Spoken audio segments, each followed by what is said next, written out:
Hi, I'm Bobby Christopherlopoulos. Today we're going to be talking about Juul pods. So specifically the flavored ones. So effectively whether or not we should keep them, whether or not they're bad, they're good. I'm personally going to be in the camp of arguing to be keeping them, flavored Juul pods. Yeah. I'm Ethan Muchnicki, and I'll be talking about why flavored Juul pods should be banned. I'm Haley Wood, and I'm going to talk about why I think Juul pods should not be banned.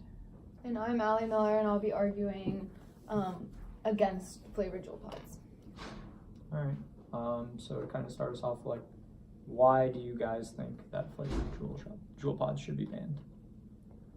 Since I'm in the against, or why they should be banned, because I know initially, like, that wasn't the goal to have all these different flavored pods. It was just to have the initial group and have it for people who were trying to quit smoking, but then it led to like more problems with a lot of high schoolers using them and even middle schoolers now, which is like insane to think about because you have to either be 18 or 21 to buy them. I know their website says 21, so that's definitely becoming a problem. So all the flavor, and then there's all the kids who don't even know like the nicotine and stuff that's in them. Right. So I feel like it's coming out of hand a little bit. And also going along with that, in 2011, only 2% of high school students reported using e-cigarettes, but in 2015, the percentage jumped to 16%, and a lot of that's contributed to the use of the flavored Juul pods.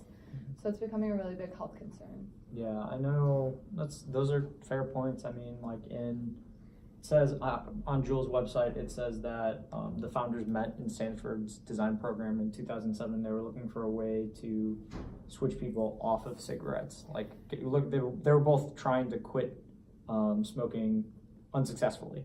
So they wanted to find a way to like deliver nicotine in a different way that wasn't as harmful to the lungs.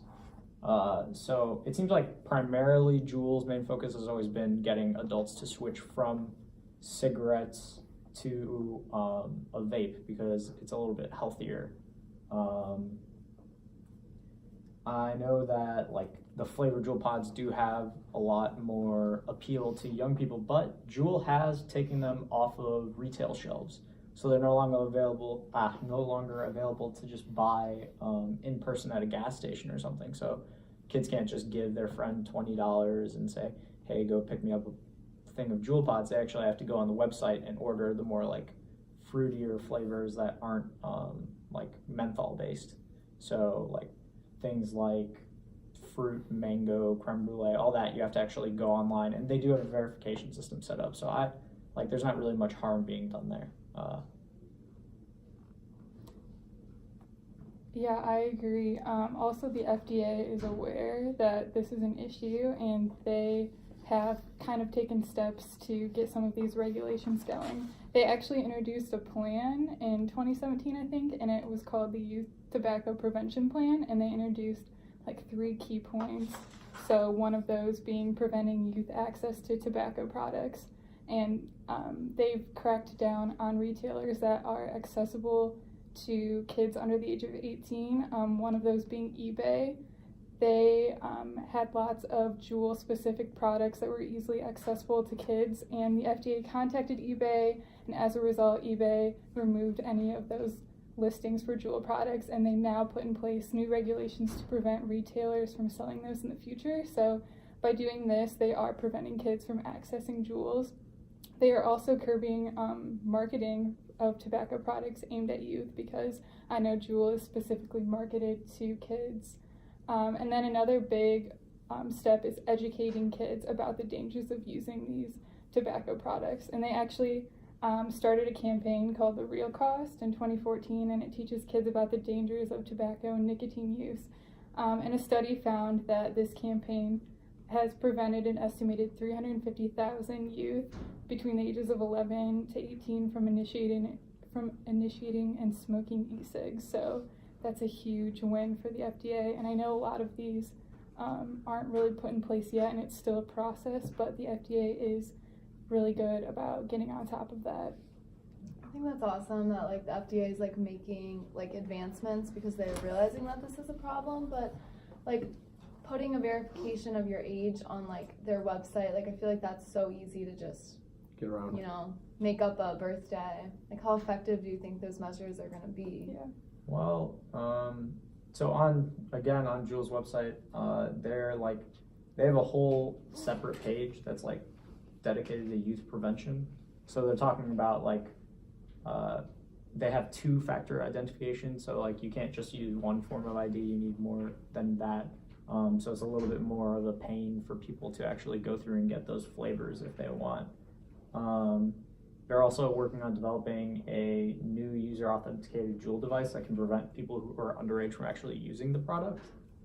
And they also dedicated, $30 million? Yeah, $30 million. They pledged $30 million over the next 3 years to independent research, youth and parent education, and community engagement. So they're trying, in multiple fronts to kind of combat that. Yeah, I think that's good, all the stuff that they're putting on their website for getting, the youth prevention and controlling the age stuff. But I think, the one thing that they do need to use with that information, market it better, you were talking about marketing, because I feel like there's a lot of people who still, don't know that that's there, because there's a lot of kids who don't really care about their website. They just care about getting it from someone who's older, who can legally purchase it. Because in the study that I read, it said that 60% of people ages between 15 and 20 did not even know nicotine was in Juul pods. Yeah, that's kind of... So, which is kind of a bad thing, because it's a little that's crazy. why they're getting addicted to the Juul pods, but it's getting that information out there is what could definitely bring down the numbers of youth users. They have all the tools and they have the right information on the website and stuff. They're not promoting anything bad, right? But it's just about putting it out there, I feel like. Yeah, actually, that's definitely a good point. High schoolers and people who are younger typically don't really look into that. Yeah. So what they've started doing is they actually now include a nicotine label that says, warning, this product contains nicotine. Nicotine is an addictive chemical, which, to be fair, is it doesn't really go into as much detail as it could. However, it does also, oh gosh, what was I going to say? Right, so they also are going to be, oh goodness, I just had it and I just lost it. But yeah, they put that on their packaging. As soon as I remember what I was going to say. Okay.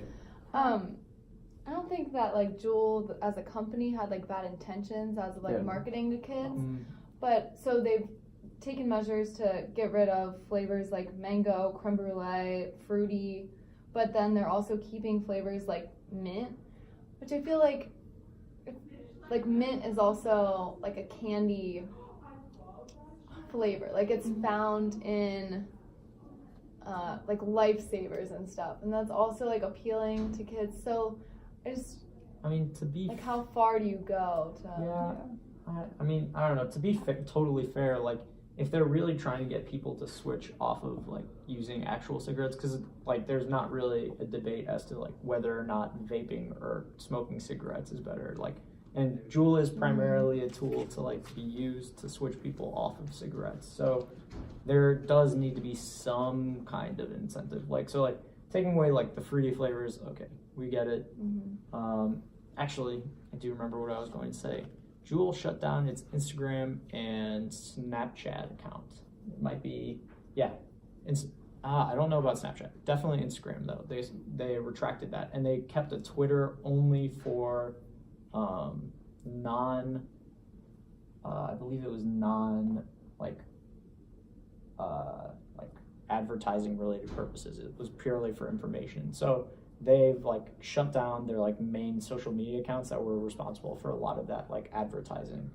I saw that as well, but then I also found a counter argument that kids are already so immune and have all of these resources about Juul that the youth are advertising themselves for Juul. Juul is so abundant within this age range that they don't even need campaigns anymore because everyone's doing it for them. Yeah, but that too, they mostly find out about it just from their friends. So I thought that was an interesting I also feel like a complete ban on like the flavored Juul pods won't solve the problem because it appeals to kids because it's small, it's compact, it resembles a USB plug, and I know a lot of people like might be able to like pull that out in class or kind of do it discreetly, and I think that that's a reason why it also appeals to youth. So I don't think that there should be a complete ban on the flavor pods because I don't think that's going to fully solve the problem, and I don't know if there's a way that we can tell that that's the main issue.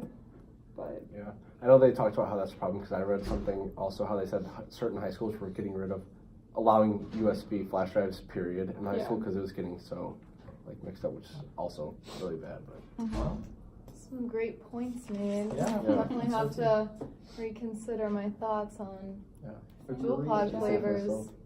Good talk, guys. Good.